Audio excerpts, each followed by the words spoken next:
নিশা যাম মৰম দিবা মই নিশা তোমাৰ লগত থাকিম কি দিবা বোলো হিয়া দিয়া নিয়া যি হয় হ'ব দুৱাৰখন জপাই দিয়া হয় নিশা দুয়ো ইজনে সিজনক এৰিব নোৱাৰা অৱস্থা এতিয়া আৰক্ষী আৰু ৰাইজে কি লয় ব্যৱস্থা আপুনি হয়তো ভাবিছে এইবোৰ কি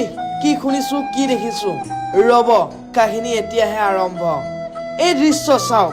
এইদৰে দৰা ঘৰীয়াৰ দৰে আহিল শ শ লোক পিছে দৰা কইনা ক'ত ভিতৰত আছে দুয়ো ওলাই নাহে কি কৰি আছে তেওঁলোকেহে জানে এনেতে বহু অপেক্ষা কৰি থকাৰ পিছত ওলাই আহিল দুয়ো তাৰ পিছত দুয়োৰে মনত ধাৰণা কি যে ভুল কৰিলো ঘটনা নীলবাগানৰ পৰকীয়া প্ৰেমটো হবই বতৰো তেনেকুৱা পিছে নিশা থাকি কি পালা নিশা কি পাইছে কি নাই পোৱা সেইটো পিছৰ কথা দিনত কি পাইছে চাও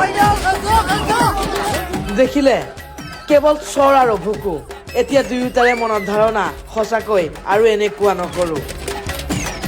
বিবাহিত পত্নী আছে সন্তান তথাপিও প্ৰেম তাৰ পিছত এই অৱস্থা দেখিছে এইদৰে কেৱল চৰ আৰু ভুকু হয় পৰকীয়া প্ৰেমৰ ভয়ংকৰ পৰিণতি নীলবাগানৰ মেথি গাঁৱত পৰকীয়া প্ৰেম কৰিবলৈ অহা যুৱকক আৰক্ষীৰ সন্মুখতে প্ৰহাৰ কৰিলে উত্তেজিত লোকে কেনেবাকাহে গাড়ীত উঠিলে নহলে অৱস্থা বেয়া আছিলে ইফালে ৰাইজৰ প্ৰহাৰত আহত হয় আৰক্ষীৰ লোকো আৰক্ষীৰ বাহনকো খেদি গল একাংশ ব্যক্তিয়ে পিছে এই পাভযোৰা আৰক্ষীৰ হাতত দুয়োকে আৰক্ষীয়ে লৈ গল থানালৈ এতিয়া আৰক্ষীয়ে কি ব্যৱস্থা গ্ৰহণ কৰিব সেয়া পিছত হ'ব লক্ষণীয় নিউজ ডেস্ক ৰিপৰ্ট প্ৰতিবিম্ব লাইভ